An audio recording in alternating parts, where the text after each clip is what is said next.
यतो यतः समीहसे ततो नो अभयं कुरु शन्नः कुरु प्रजाभ्यो अभयं नः पशुभ्य ॐ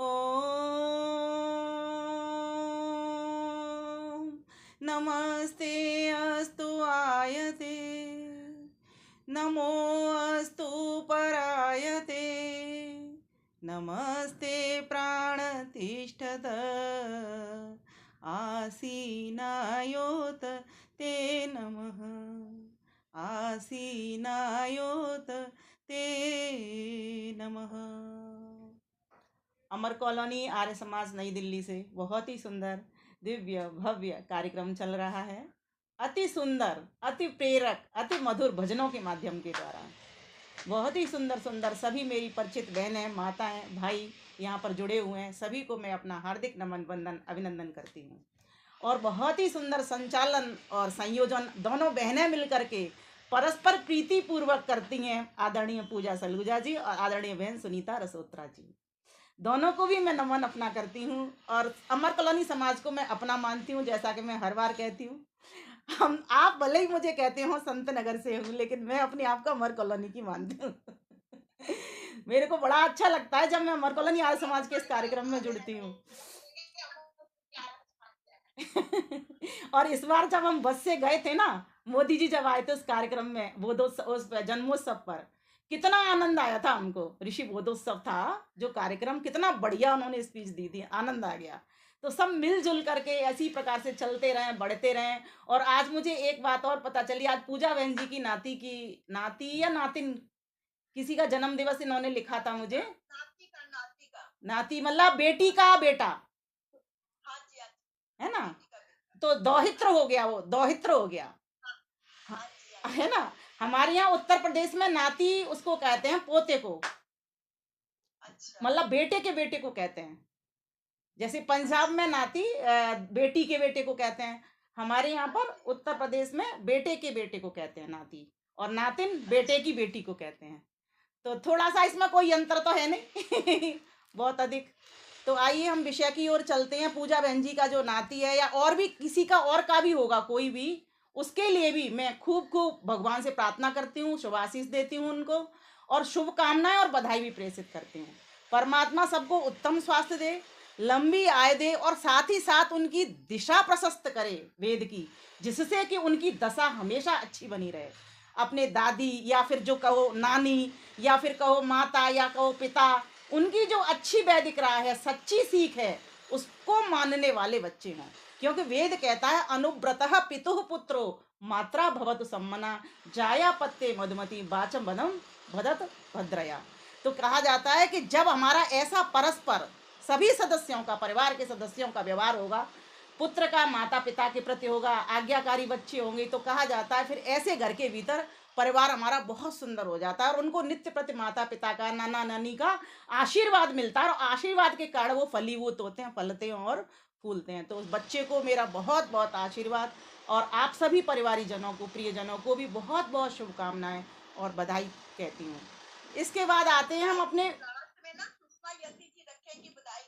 अच्छा ठीक है, ठीक है। मेरा समय मुझे लग रहा है 30 मिनट होगा शायद, पत्रक में जैसा लिख, हाँ। तो आज मैं ध्यान रखने का प्रयास करूंगी कि मैं कम समय बोलूं, ठीक है। कोई बात नहीं, मेरे विषय होते हैं लंबे, व्याख्या होती है बड़ी, तो मैं थोड़ा उसको और छोटी कर दूंगी, ठीक है। तो आज का विषय है हमारा क्या, भ्रम भय भ्रांति मिटाओ और सुख शांति पाओ। बहुत ही अच्छा टॉपिक है ये। वास्तव में अगर व्यक्ति के ये भ्रम, भय और भ्रांति मिट जाएं, तो सुख शांति होने में देर लगने वाली नहीं है। व्यक्ति क्यों दुखी है, क्यों दुखी है, सोचिए। व्यक्ति दुखी इसीलिए है कि वो अज्ञान में है, इसीलिए वो दुखी है। अगर ये अज्ञान मिट जाएगा तो व्यक्ति सुखी हो जाएगा। मात्र 4 कारण है दुखी होने के। या तो व्यक्ति अभाव में रहता है, उसके पास कुछ है नहीं तो दुखी हो रहा है ना, खाने नहीं है, पीने नहीं है, पहनने नहीं है, या घर नहीं है ना, या दोस्त नहीं है ना, या फिर और भी कोई वस्तु ले सकते हो घर की, है ना, या फिर घर के सदस्य ले सकते हो, उनसे भी वियोग हुआ पड़ा है, तो व्यक्ति दुखी होता है, तो अभाव में दुखी होता है। और या फिर व्यक्ति कब होता है दुखी, जबकि उसको खोने का कुछ डर है कि मेरा ये सामान खो तो नहीं जाएगा, ये चीज मेरे पास है वो बिछुड़ तो नहीं जाएंगे, ये लोग मेरे से बिछुड़ तो नहीं जाएंगे, है ना, तो अभी वो दुखी होता रहता है इसी बात को सोच सोच करके। और एक और बात है, जब उसके पास ज्ञान की कमी होती है तब भी वो दुखी होता रहता है, क्योंकि वो क्या समझ रहा है कि जो चीज मैं ये संसार में देख रहा हूं वही चीजें हमेशा रहने वाली हैं, ध्यान देना शब्दों पर। और जो चीजें मुझे नहीं दिखाई दे रही है, जो असली मूल है, वो मुझे पता ही नहीं है रहनी है कि नहीं रहनी है, इस अंधेरे में पड़ा हुआ है, अगर सरल शब्दों में मैं कहूं तो जो मूल कारण है वो क्या है, अविद्या। अब इसके भी चार कारण हैं। व्यक्ति अज्ञान में कब तक बना रहता है, जिससे वो भ्रम में, भ्रांति में, भय में पड़ा रहता है। छिनने का डर किससे क्यों लगा रहता है, जब वो व्यक्ति रागी हो जाता है, अर्थात मोही। रागी का अर्थ एक अगर हम लेंगे सरल शब्दों में तो मोही, जब किसी से मोह कर बैठता है कि ये मेरा पति है, ये मेरा धन है, ये मेरी वस्तु है ना, तो वो दुखी होता रहता है कि ये वस्तु मुझसे छूट ना जाए, इनसे मेरा वियोग ना हो जाए, तो राग कर बैठा। अगर उनसे वो प्रेम करता तो क्या करता, स्वयं उपभोग करता, औरों को भी वो उपभोग कराता, तो उसको दुख नहीं लगता। और आगे देखिए, और वो कब होता है, जब इतना अधिक उससे सुख कर लेता है वो वस्तुओं से, पति से या पुत्र से, धन से, दौलत से, ठीक है, और फिर उनके कारण उसको दुख मिलता है, वो कुछ बुरा कह दें, भला कह दें, या कोई वस्तु उनसे हट गई, तो क्या होता है कि द्वेष होना प्रारंभ हो जाता है। तो सुखानुसाई राग, दुखानुसाई द्वेष, महर्षि पतंजलि के अनुसार ये दोनों चीजें होती रहती हैं। क्यों होती हैं, क्योंकि वो अविद्या में है। अविद्या क्षेत्रम उत्तरेशम, अविद्या ही सभी दुखों की जननी है। तो आगे कहा राग द्वेष, और एक और उसको भय लगा रहता है, अभिनिवेश, कि मैं मर तो नहीं जाऊंगा कहीं, इसीलिए वो अपने आप को आफत में या किसी वस्तु में पैर रखना ही नहीं चाहता, किसी चीज को वो हाथ में लेना ही नहीं चाहता, कहीं मुझे इससे धोखा लग गया या धक्का लग गया या मुझे कोई और परेशानी हो गई, इसलिए वो लेना ही नहीं चाहता, तो वो सारा टाइम दुखी दुखी दुखी बना रहता है।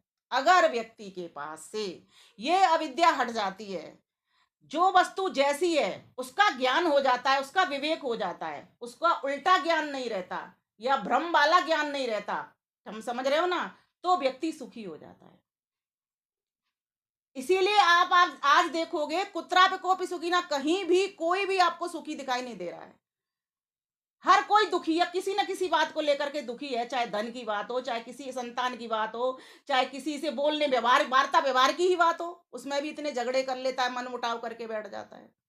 तो इस प्रकार से अज्ञान, अभाव, अधर्म, है ना, ये सब इसके कारण हुआ करते हैं दुखी होने के। अब हमारा प्रश्न ये था कि इसको मिटाएं, तो मिटाएं कैसे।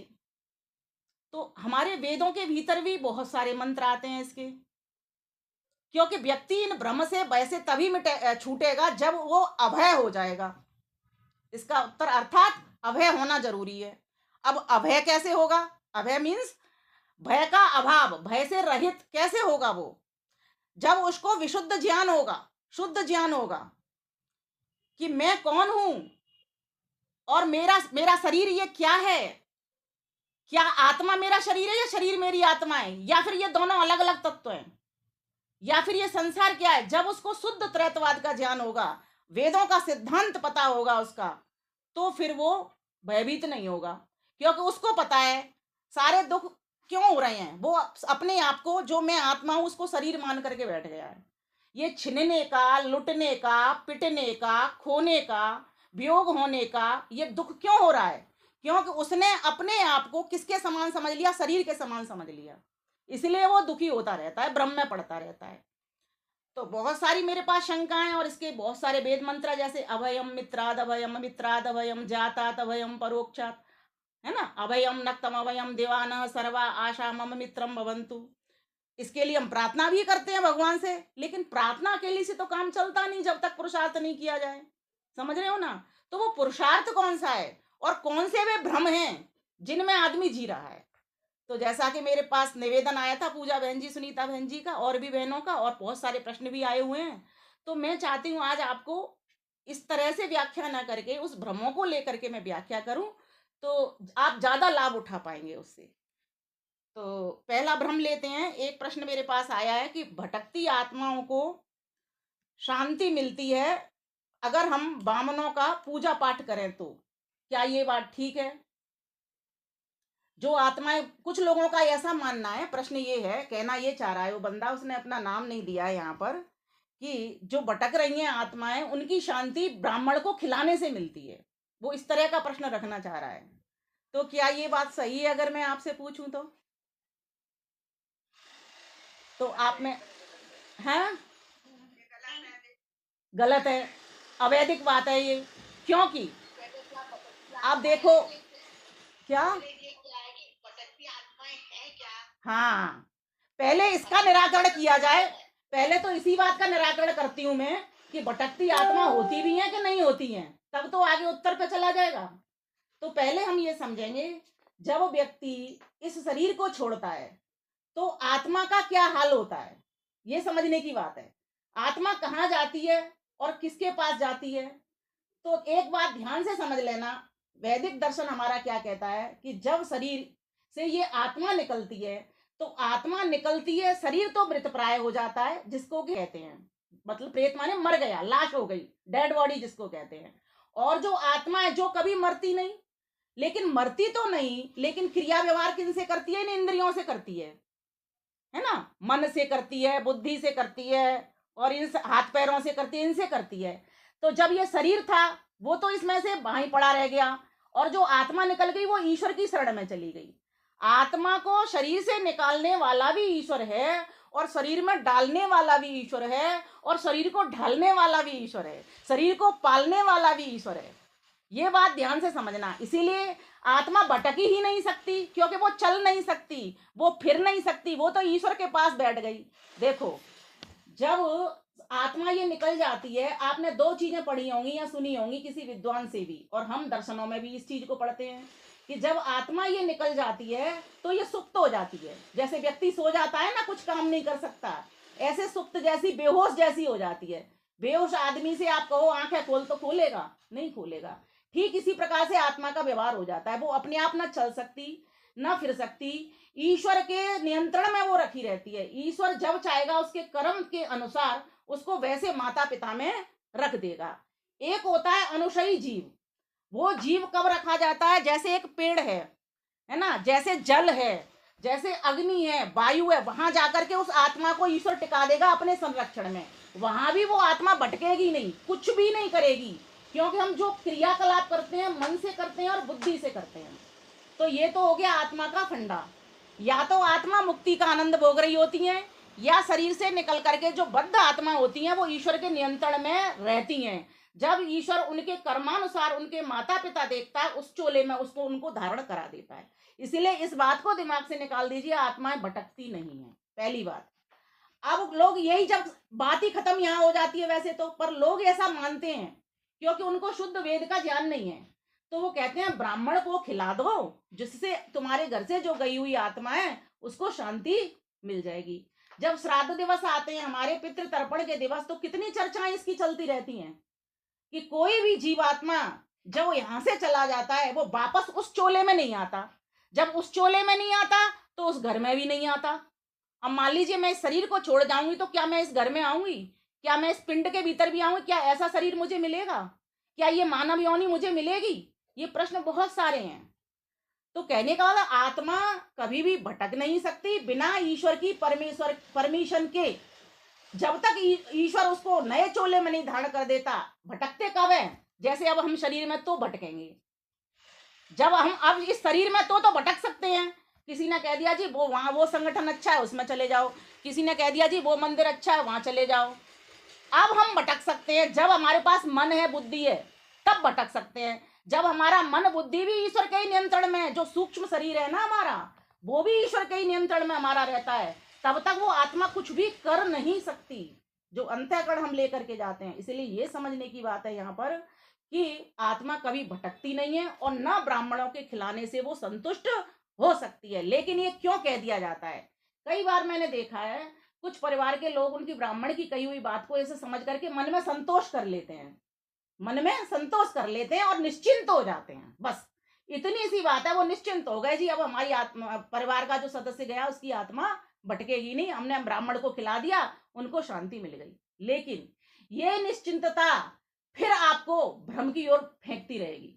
अब जो कोई जाएगा उसी के लिए आपके मन में यही बात होगी कि ब्राह्मण, और जब आप ब्राह्मण को नहीं खिलाओगे किसी कारण से, तो आपके मन में एक दुविधा बनी रहेगी, मैंने ब्राह्मण को नहीं खिलाया जी, इसलिए हमारे घर के सदस्य की आत्मा भटक रही है, और जाने वो क्या कर देगी, ये मन में भी प्रश्न आएगा। जब आपको ये शुद्ध ज्ञान हो जाए कि आत्मा कुछ कर ही नहीं सकती, जब तक उसको ये चोले नहीं मिल जाएं, आत्मा तभी क्रिया में आती है जब उसको ये चोले मिल जाते हैं। जब तक चोला नहीं मिलता तब तक वो कुछ नहीं करती। मुक्ति में भी वो कुछ नहीं करती, ईश्वर का आनंद तो लेती है, ईश्वर की आज्ञा से वो चलती है 24 स्वाभाविक शक्तियों के साथ, लेकिन इस तरीके से व्यवहार नहीं करेगी, ना खाएगी ना पिएगी, है ना इस तरह से व्यवहार करेगी जैसे हम कर रहे हैं अभी इन शरीरों के भीतर में, क्योंकि ये शरीर है, ये क्रिया व्यवहार के लिए ही हमको मिला हुआ है। इसलिए इस प्रश्न का निराकरण यही हो जाता है। दूसरा प्रश्न मेरे पास आया है, घर से निकलते समय यदि बिल्ली रास्ता काट ले तो यह अपशकुन होता है। ये भी बहुत लोग मानते हैं इस बात को, या तो वहीं की वहीं खड़े रह जाएंगे और मन में भी सोचते रहेंगे ये तो रास्ता काट गई, अब क्या करूं, किसी से उपाय पूछेंगे, आज सुबह मेरा कहीं ऐसा तो नहीं मेरे घर में आज झगड़ा हुआ है तो बिल्ली रास्ता काट गई थी इसलिए हो रहा हो। ऐसे बहुत सारे प्रश्न मन के भीतर चलते रहते हैं। आप एक बात बताइए, आपने तो बिल्ली के बारे में सोच लिया कि जिसके पास इतनी कम बुद्धि है, हम कितने लोगों का रास्ता काटते हैं? चौराहे पर चले जाओ आप, कितने लोगों का रास्ता काटते हो, कितनी गाड़ियों को ओवरटेक करके जाते हो आप, तब तो हम नहीं सोचते, जबकि हमारे पास तो विशेष बुद्धि है, तब सोचें तब तो बात बन जाए। जो बिल्ली अपने लिए भी समझ नहीं रखती, वो तो चल रही है अपनी मंजिल पर जा रही है जैसे हम अपनी मंजिल पर जा रहे हैं, तो हम तो सोच के माध्यम से किसी को ओवरटेक भी करते हैं, किसी का रास्ता भी काट सकते हैं, लेकिन वो बिल्ली हमारे लिए ना तो वो सोच सकती और ना वो हमारा रास्ता इस तरह से काट रही जैसे हमारे मन के भीतर भ्रांति पैदा होती है। इसलिए कोई अपशकुन नहीं होता बहनों। एक और प्रश्न कहीं से बहुत पहले आया था, जब तक आपसे मेरी बात नहीं हुई उससे पहले ही किसी ने कहा था जी बृहस्पतिवार को नहीं, मंगलवार को शनिवार को सिर नहीं धोना चाहिए, ये प्रश्न था उनका। तो क्या ये बात सही है? क्योंकि हम धोते हैं तो हमारे घर में तो झगड़ा हो जाता है, धोने ही नहीं देती हैं वो सिरों को माताएं, हमारी सासू माँ। तो मैंने कहा ऐसा है, उन्होंने जो उस बेचारी ने सुना है, सीखा है, उनकी सास ने उनको कहा है, वही तुमको वो कह रही हैं, लेकिन कुछ नहीं होता। क्यों? देखिए ये नियम, एक होते हैं परिवार के नियम, एक होते हैं समाज के नियम, एक होते हैं राष्ट्र के नियम, एक होते हैं पूरे विश्व के नियम।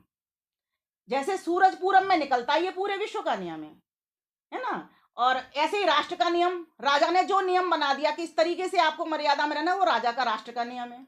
इसी प्रकार से समाज का नियम, आपकी अमर कॉलोनी समाज का नियम, मेरी आर्य समाज का नियम, है ना, या फिर कोई और संगठन है उनके अपनी समाज का नियम, ये समाज के नियम। ऐसे ही परिवार के नियम भी कुछ होते हैं, तो उन्हीं नियमों के अंतर्गत ये आता है। घर की बड़ी बूढ़ियों ने देखा कि ये मेरी जो बहू है या मेरी जो बेटी है, जो भी कह सकते हैं आप, ये जो सिर धो रही है, रोज रोज सिर धो रही है, इसको ठंड बैठ जाएगी। 2 दिन निश्चित कर दिए, बीच बीच के 2 दिन हटा दिए, एक एक दिन ले लिया, या 3 दिन पीछे सिर धो लेना, कह दिया जी मंगल को मत दो तू और शनिवार को मत दो। ध्यान देना, न तो मंगल किसी का बुरा कर सकता, न शनि किसी का बुरा कर सकता। शनि तो इतना बढ़िया ग्रह है, और शनि तो परमेश्वर को भी कहते हैं जो सहज है और धैर्यवान है। महर्षि दयानंद सरस्वती सत्यार्थ प्रकाश में शनि चरती शनि शनि चरती, वो शनि होता है, ईश्वर को भी शनि कहा जाता है। शनि कोई बुरा नहीं होता, कोई शनि ग्रह भी तुम्हारा नुकसान नहीं कर सकता।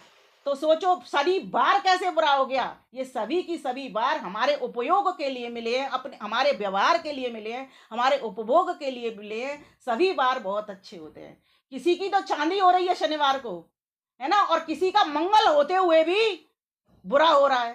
सोचो, क्या मंगल को लोग नहीं जाते? क्या शनिवार को लोग नहीं आते? बच्चे जन्म नहीं लेते? इस तरह से समझिए इस बात को। कोई अगर आपसे ये बात कहे, और एक और मैंने सुना है कि वीरवार को जी क्या नहीं करना चाहिए, आपके यहाँ तो बहुत है ये, कपड़े नहीं धोने चाहिए, कुछ है ना ऐसा है? वीरवार को साबुन नहीं लगाना चाहिए। तो क्या वीरवार को क्यों नहीं लगाना चाहिए सावन? माता जी मैं ये पूछना चाहती हूँ। वो भी 7 दिन में से एक दिन चुन लिया है कि सावन नहीं लगाना, मीन्स कपड़े नहीं धोना, एक दिन रेस्ट ले लो, एक दिन कुछ अतिरिक्त काम कर लो घर के। इतने काम होते हैं, हमें झगड़े होते हैं घर में काम के चलते, एक दिन के लिए आप छुट्टी ले लो। अब जैसे मेरी बात सुनिए, मैंने अपना आपका नियम बनाया है, एक दिन प्रवचन करने बाहर जाती हूँ तो दूसरे दिन छुट्टी कर लेती हूँ, फिर उस दिन मैं घर का काम करती हूँ। तो मेरे लिए कैसा नियम बन गया ये कि मैं मान ली शनिवार को प्रवचन करने गई हूँ तो शनिवार को मैं कपड़े नहीं धोऊंगी, ये नियम बन गया मेरा। बन गया ना? ऐसे ही अगर मैं इसी चीज को चलाऊं, अगर मेरी पीढ़ी दर पीढ़ी यही काम कर रही प्रवचन का, मतलब ब्राह्मण वर्ण का प्रतिनिधित्व कर रही है, तो उनके लिए तो एक नियम बन जाएगा। ठीक इसी प्रकार से ये घरों के नियम बन जाते हैं, फिर ये घरों के नियम समाज के नियम बन जाते हैं। उनको लाभ दिखता है इसमें कि कम से कम एक दिन छुट्टी है, आज सत्संग चलाएंगे ना, ऑनलाइन सत्संग करेंगे, वीरवार को कपड़े नहीं धोने हमने। यही तो हो गया ना। आज आप कार्यक्रम क्यों कर पा रही हैं? इसलिए कि आज आप कपड़ों में नहीं लगी हैं, कपड़ों की जगह आज आप सत्संग में लग गई हैं। इसलिए इन भ्रमों को निकालिए, इन भ्रांतियों को मिटाइए। एक प्रश्न और मेरे पास आया था, नोट कर लिया है मैंने। रात्रि के समय चाबियां नहीं खटकानी चाहिए, क्या आपने ये सुना है भ्रम? सुना है क्या? चाबी नहीं खटकानी चाहिए? हमने सुना है, ये हमने सुना है। हाँ, तो चाबी होती है ना, चाबी का गुच्छा, उसको खटकाना नहीं चाहिए।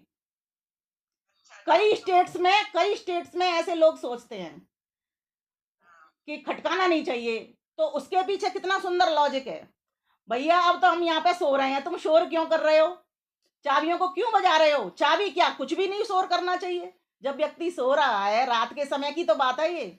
एक और बात सुनिए, मैंने इसी के ऊपर बताती हूँ, झाड़ू नहीं लगाना चाहिए। ये कहा जाता है ना रात को झाड़ू नहीं लगाना चाहिए, उसके पीछे कारण क्या है? क्यों नहीं लगाना चाहिए? दिन में लगा लेना चाहिए, रात को क्यों नहीं लगाना चाहिए? रात को अंधेरे में झाड़ू लगाओगे तुम्हें दिखेगा कूड़ा कैसे झाड़ना है?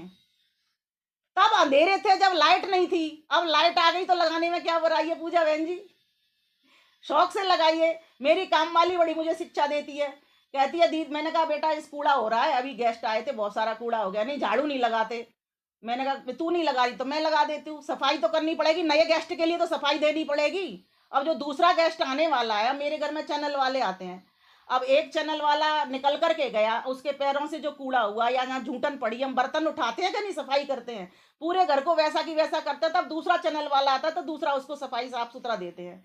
उसने मेरे लिए नियम लगा दिया, जी मैं नहीं करूंगी, मुझे तो मेरी सास ने कहा रात को कभी भी झाड़ू मत लगाना। उसके पीछे क्या कारण है?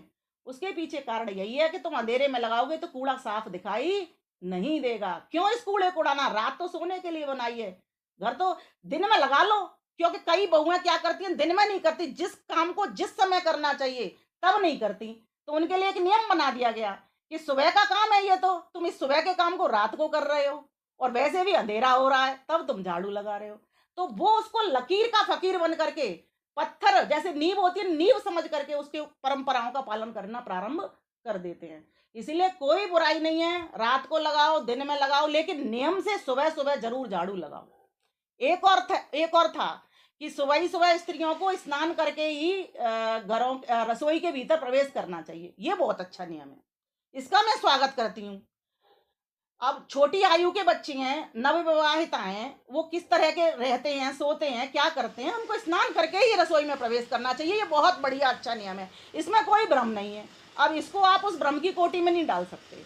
हाँ, लेकिन अगर आप बीमार हो या कोई और समस्या है, किसी कारण से नहा नहीं पा रहे हो, है ना, कोई बड़ा लक्ष्य आपका सिद्ध हो पा रहा है, तो आप बिना नहाए भी कर देते हो। फिर उसको रूढ़ी मत बनाइए, फिर उसको रूढ़ी मत बनाइए कि जी नहीं, हमें तो यही कहा गया था कि बिना नहाए जा ही नहीं सकते, हम रसोई में नहीं घुस सकते।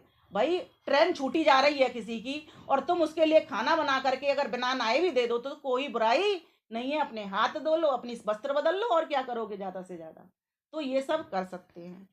और भी प्रश्न है, मुझे समय बता देना, मैं समय से आगे आज बढ़ना नहीं चाहती हूँ बिल्कुल भी। हाँ, और भी प्रश्न है मेरे पास बहुत सारे। एक प्रश्न और आया था कि ईश्वर जिसे चाहे उस पर अपनी कृपा करता है, सब पे नहीं करता, सब पर नहीं करता। बहुत से लोग मुझे भी कहते हैं भगवान ने तुम्हारे ऊपर ज्यादा कृपा करी है, मेरे को भी कह देते हैं। तो अब सामने वाले को तो पता नहीं होता ना कि कैसे कृपा कर रहा है, वो तो एक ज्ञान के माध्यम से ही वो इस चीज को सोच लेते हैं कि तुम्हारे ऊपर अधिक कृपा करी है। लेकिन ध्यान देना ईश्वर कैसा है बताइए, न्यायकारी है या अन्यायकारी है? न्यायकारी है ना। तो ईश्वर की सबके ऊपर कृपा कैसी है? समान है। दया कैसी है? समान है। सबके ऊपर समान करता है, किसी के ऊपर वो असमान नहीं करता। अगर असमान करता तो वो अन्यायकारी हो जाता। लेकिन जो जैसा कर्म करता है उसको वैसा वो फल प्रदान कर देता है। यह भी ईश्वर की दया है और कृपा है। लोग इसको कृपा दया नहीं समझते। वो समझते हैं कि इसके पास अधिक धन है, इसके पास अधिक ज्ञान है, इसके पास अधिक सामग्री है, इसके अधिक फॉलोवर है, तो इसके ऊपर अधिक कृपा है। ये हमारा भ्रम है, इसको मिटाना होगा। हाँ, कृपा पात्र बनिए ना। जैसे एक स्त्री के घर एक व्यक्ति गया, वो गंदा बर्तन लेकर के चला गया। उसकी गृहिणी ने कहा कि जी बाबा जी, ये तो आपका गंदा पात्र है, साफ करके लाइए तब तो मैं इसमें भोजन दूंगी। तब तक उसने भोजन नहीं दिया। दूसरा व्यक्ति आया, उसका साफ बर्तन था, उसको उसने भोजन दे दिया। ठीक इसी प्रकार से ईश्वर की कृपा और दया का लाभ कृपा पात्र को मिल जाता है। इसीलिए कृपा पात्र बनिए। आपके पास कृपा सूरज की रोशनी सबके लिए है। अगर आप कमरा बंद करके घर के भीतर बैठ जाओ तो धूप मिलेगी? प्रकाश मिलेगा? नहीं मिलेगा। बस समझने की बात इतनी सी है। ईश्वर की कृपा और दया, दंड भी वो देता है तो हमारे कर्मों का फल दे करके हमें भुगतान करवाना सिखाता है। ऐसे नहीं देता वो। हमें अगर जो दुख भी मिल रहे हैं ना, उनसे भी हमें छुट्टी हो रही है, ऋण भी हमारे चुकाए जा रहे हैं, उसके कारण फिर अगला हमें सुख ही आने वाला है। इसीलिए परेशान मत होइए। तो इतने सारे तो मैं प्रश्न ले लेती हूँ। मैं एक कड़ी चलाना चाहती हूँ आपके चैनल से भी। 1 महीने में एक बार ऐसे भ्रमोच्छेदन को, जहाँ भ्रम है, भय है और भ्रांतियां हैं, इनको मिटाने का हम पूरा पूरा प्रयास करने का जिम्मा उठाएंगे मिलजुल करके सभी लोग। तो अभी मेरा प्रकरण कुछ दिनों तक इसी तरह का चलता रहेगा। बहुत सारे प्रश्न हैं, आपके मन में भी कोई शंका उठे, उनके समाधान भी आप मेरे से ले सकते हैं। प्रयास करूंगी उनको देने का।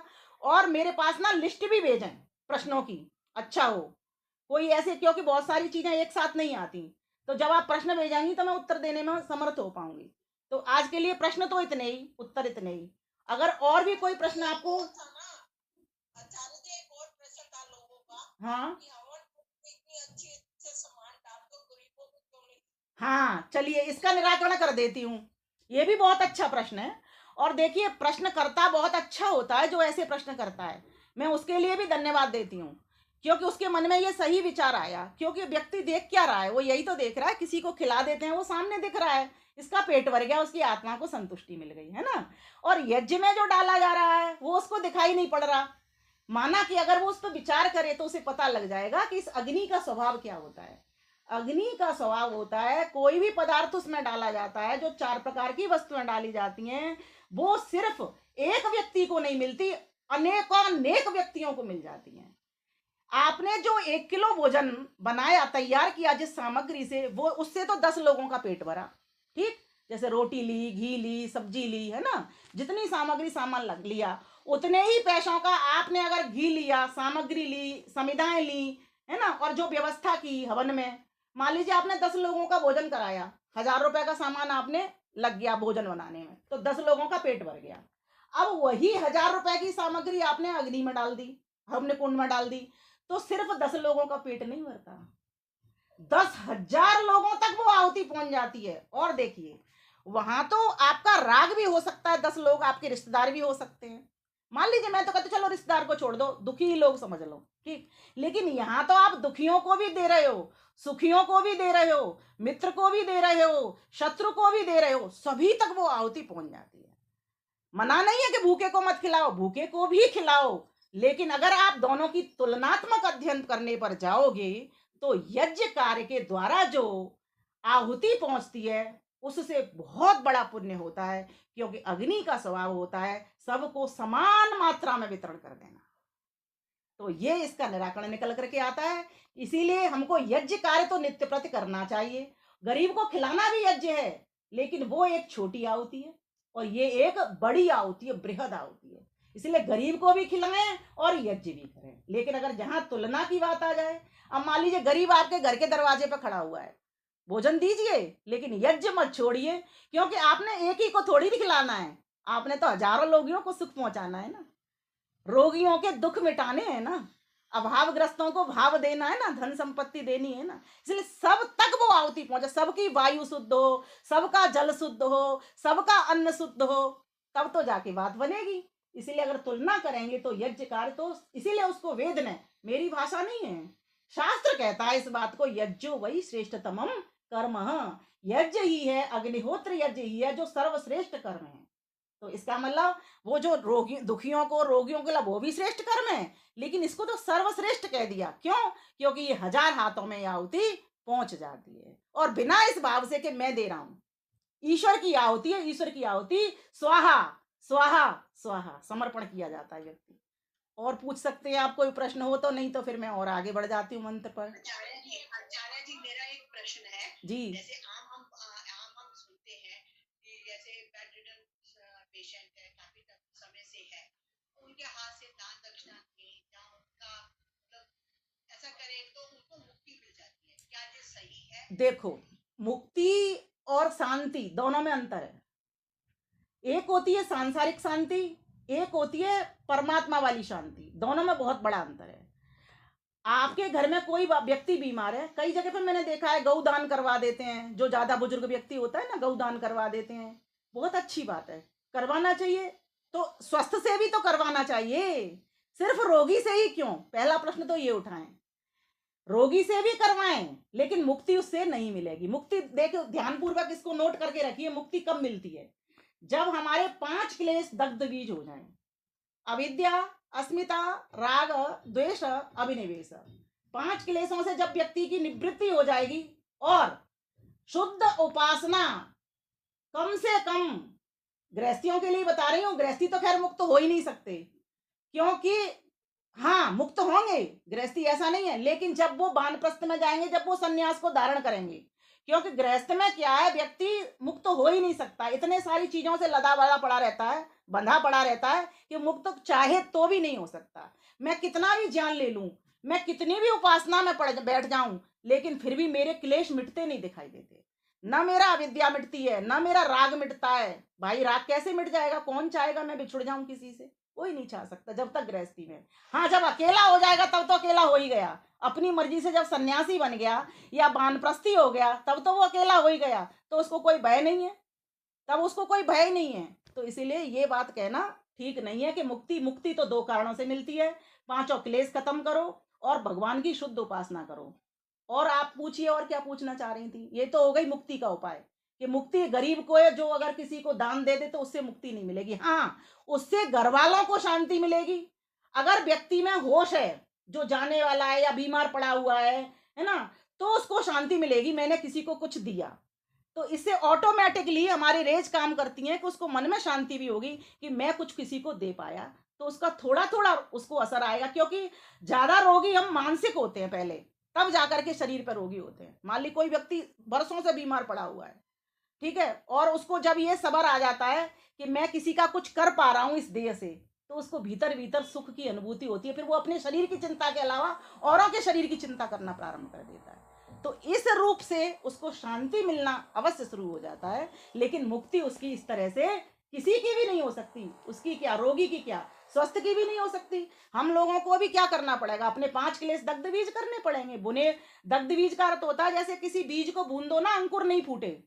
अब हमारे तो अंकुर कितने फूटते हैं, कितने सूक्ष्म संस्कार वासनाएं हमारे मस्तिष्क के भीतर बैठी रहती हैं। इसीलिए मुक्ति इस तरह से नहीं होती। मुक्ति का तो एकमात्र उपाय शुद्ध उपासना करो, और 5 क्लेशों से छूटने का उपाय बनाइए, सत्संग करिए, स्वाध्याय करिए, समर्पण की भावना लाइए, सेवा करिए, सत्कार करिए, परोपकार के कार्य करिए, पुरुषार्थी होइए, परमार्थी होइए, सारथी होइए किसी किसी के, तब जाकर के आप कुछ सोच सकते हो कि हम मुक्ति की ओर बढ़ रहे हैं। जब इतना उपक्रम कोई कर लेगा, अगर कोई गृहस्थ कर ले उसकी हो जाएगी, लेकिन गृहस्थ कर नहीं सकता गृहस्थ में रहते हुए, इसीलिए कहा जाता है सन्यासी ही मुक्ति की ओर जाता है। और प्रश्न पूछिए आप, अभी समय है मेरे पास। सुनो, आजकल लोग तो कहते हैं भक्ति करो, क्या मेरी समझ में नहीं आया? द्वारा। आजकल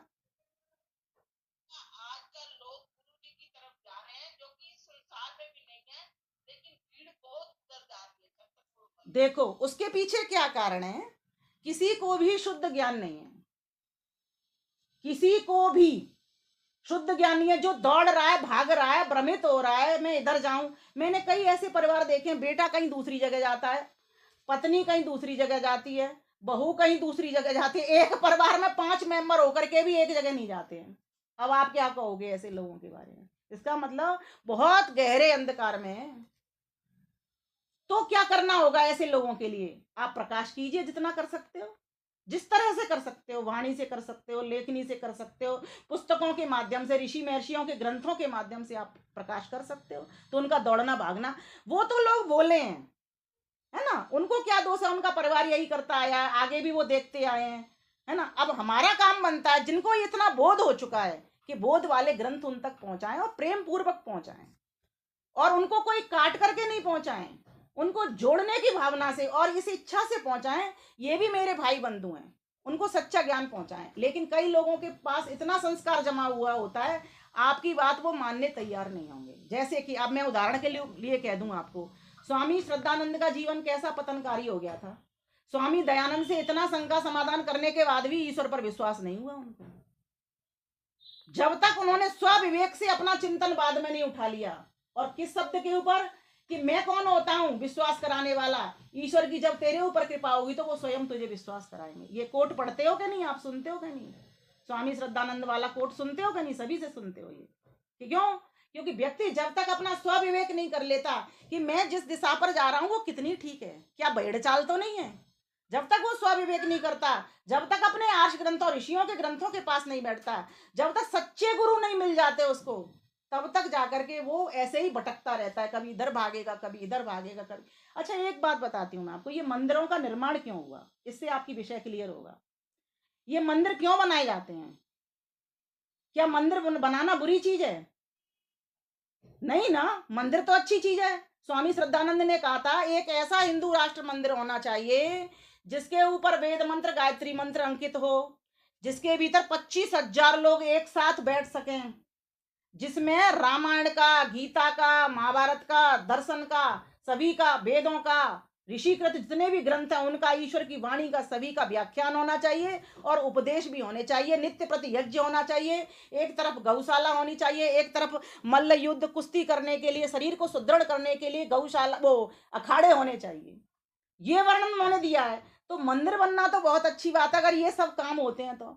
लेकिन आज देखने में क्या आ रहा है कि ये सब काम तो हो नहीं रहे, है ना। और उसके पीछे कारण मात्र और कारण अविद्या है, हमारा अज्ञान है, और हम आर्यों का आलस्य है कि हम वहां तक पहुंच नहीं पाए। उनकी गलती मैं कम मानती हूँ, अपनी गलती मैं अधिक मानती हूँ।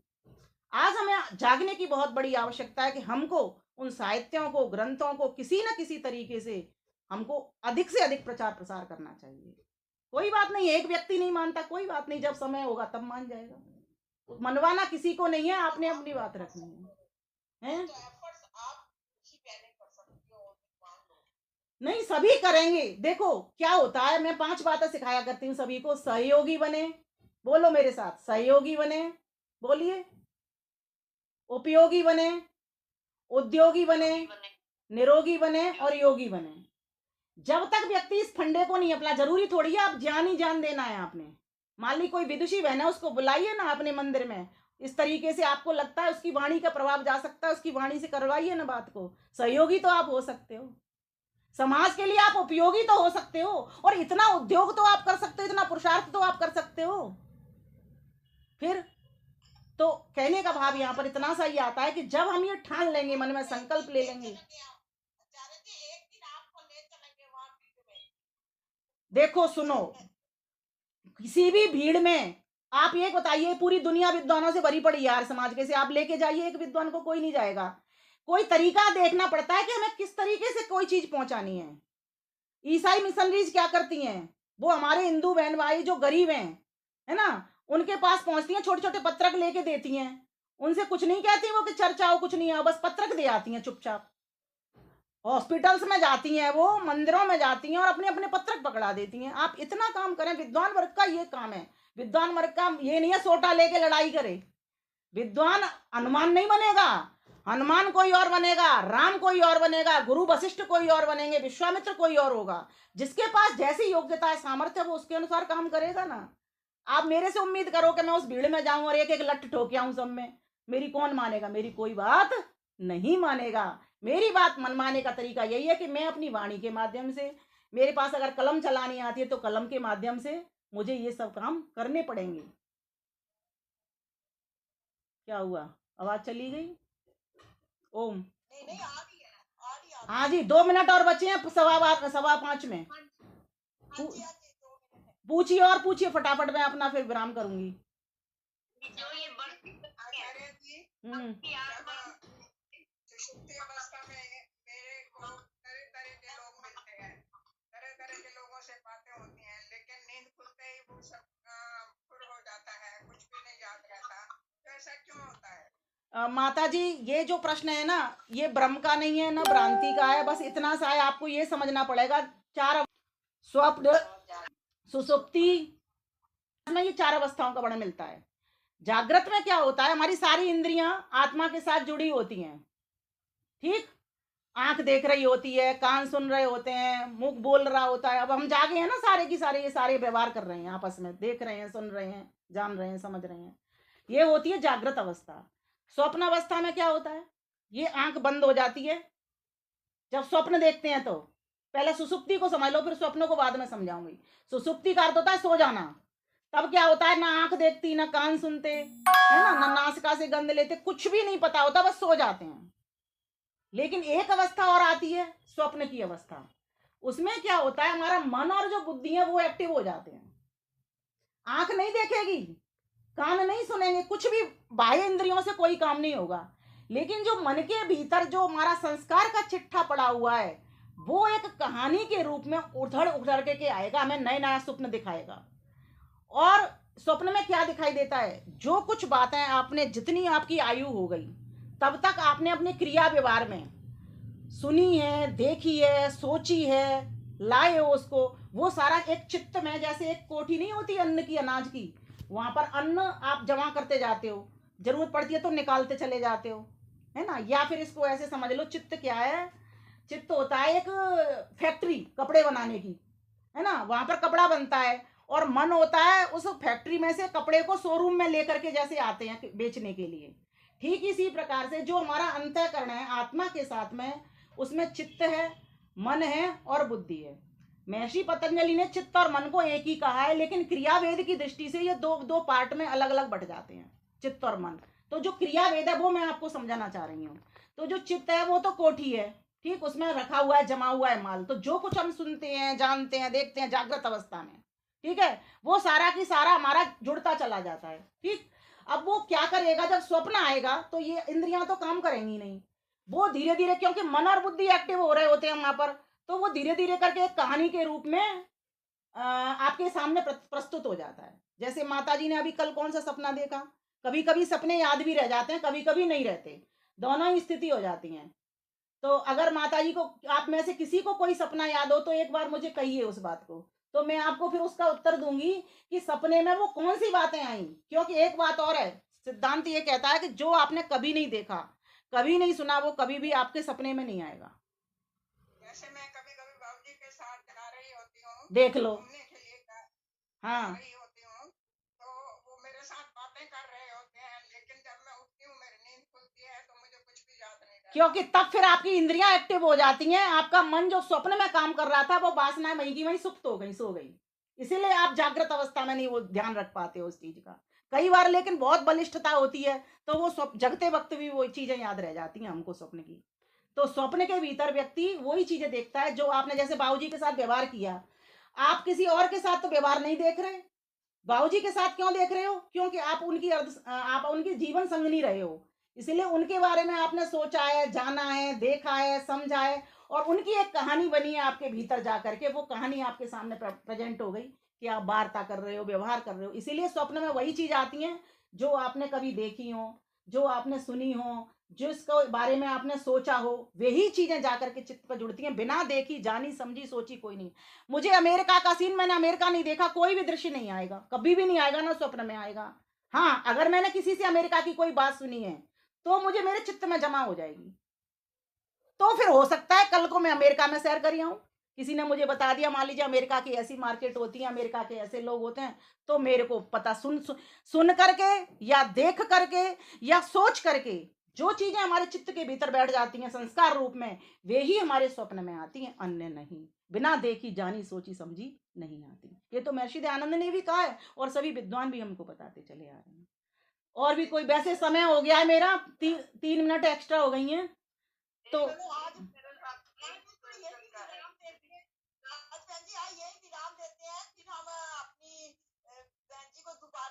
हाँ बिल्कुल स्वागत करती हूँ। मुझे तो बहुत खुशी होती है अगर आप प्रश्न पूछेंगी तो मुझे भी देने का प्रयास।